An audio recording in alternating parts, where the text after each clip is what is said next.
Hi guys, so I've been drafting some students' work, some students' SHE assignments, and I've found that a lot of students are sometimes making the same mistakes, or I wanted to give the same feedback to different students. So I thought what I'll do is I'll put it all together in one presentation, and then everyone can access it and hopefully get some ideas.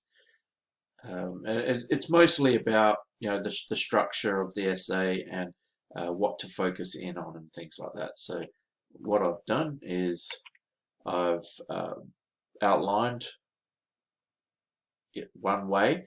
Actually, that's a good point to start with, is that there are multiple structures that you could use. This is probably a nice safe one, but I'll go through each in turn so you can get an idea for yourself.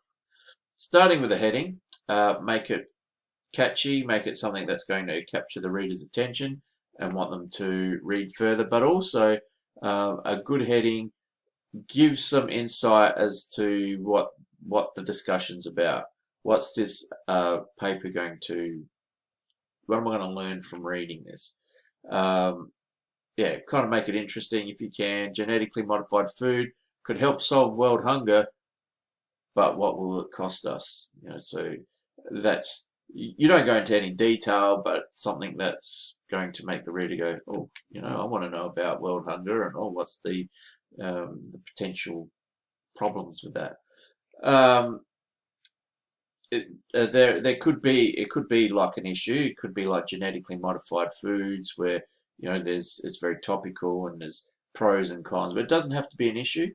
The whole article could be, it's just has to center on a focus. The focus needs to be current, something scientific related and related to the Stage 2 biology course.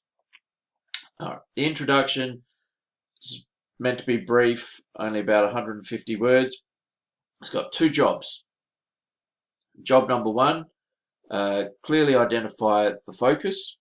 Give it a bit more detail than just you did in the heading, and then identify the particular SHE concepts that are being discussed. It's really important that you at least identify the SHE concepts. Even better if you talk about the specific SHE elaborations. So I've already talked in class about the elaborations, and so for example, if I had a focus on bionic limbs, and I was going to be referring to the influence SHE concept, I could say in the introduction, the advancement of bionic limb technology has been influenced by social and economic considerations. And that would be okay. That would at least show the reader that we're going to be talking about the SHE concept of influence, and how advancements can be influenced by social and economic considerations. I certainly wouldn't be quoting the elaboration, but what would be even better if I said, gave a bit more detail. Don't go into, don't give the whole point, it's just the introduction, but something like advances in limb technology have been significantly impacted by a growing global demand, as, and I'm just making this up, 1 in X children are born each year with one or more non-functioning limbs. Unfortunately, the cost of research and development in this field has limited its access, particularly in developing countries. So it gives a taster. So we're going into a bit more detail than the heading, but not as much detail as we're going to go into when we get to the points. Then this is where the structure can deviate a little. The safer thing to do is to have a separate section that is about the relevant biology. This is usually about 400 words long, and it does need to be relevant.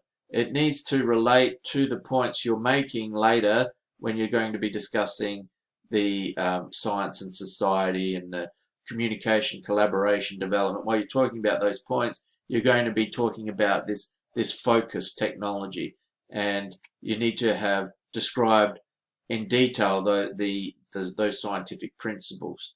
and this is where that would go.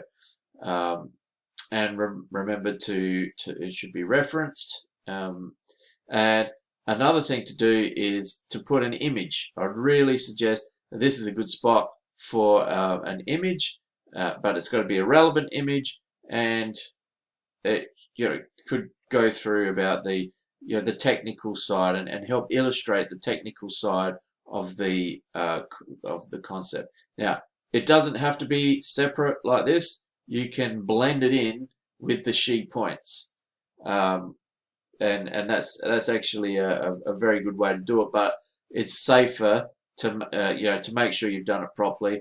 Otherwise, you're putting it into the body of the she points. It can be done, just needs to be done with care to make sure it's done properly. So this is where I really wanted to give the most feedback. This is what I wanted to drill down on. This is where you get most of your marks. Your she points, when you make them, they should start with a topic sentence. And the topic sentence should tell the reader what the point's going to be about, what the essence of that paragraph. The topic sentence should also make it clear what elaboration you're talking about. Remember, don't quote the elaborations, but make it clear that you're talking about the ethics, or you're talking about the development and how it's affected by mathematics or what have you.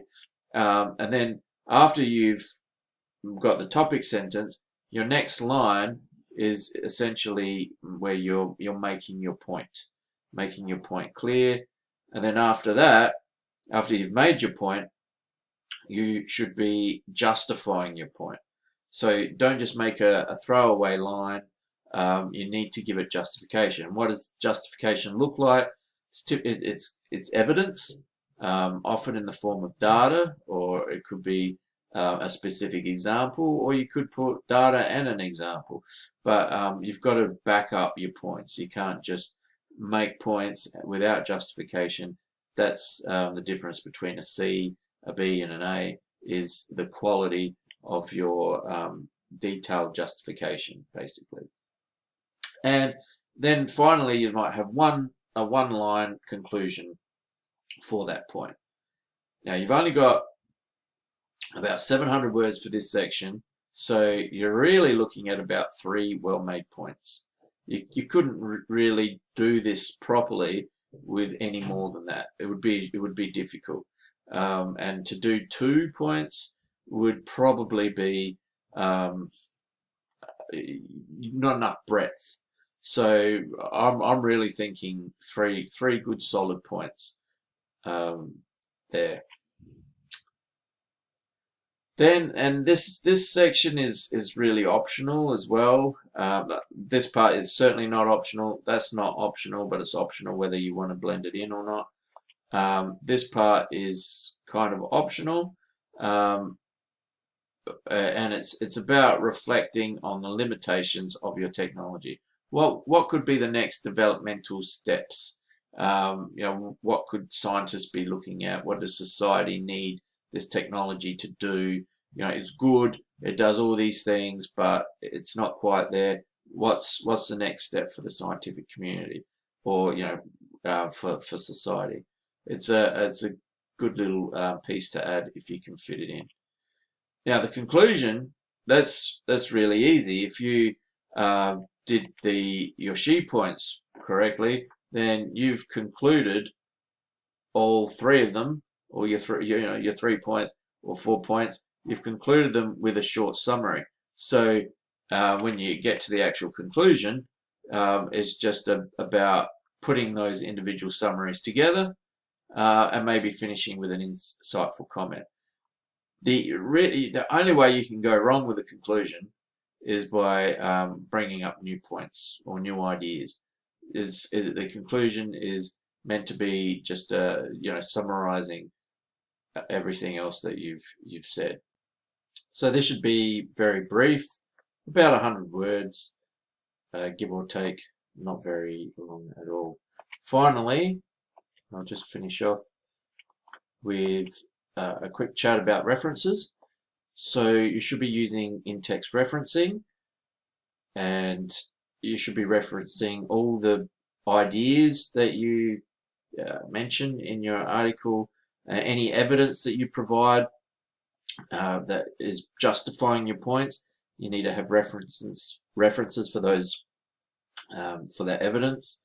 And I've shown in class a couple of times, and feel free to ask me again, but using Word to track your references, it's the easiest way. So we'll leave it there, and I'll see you in class.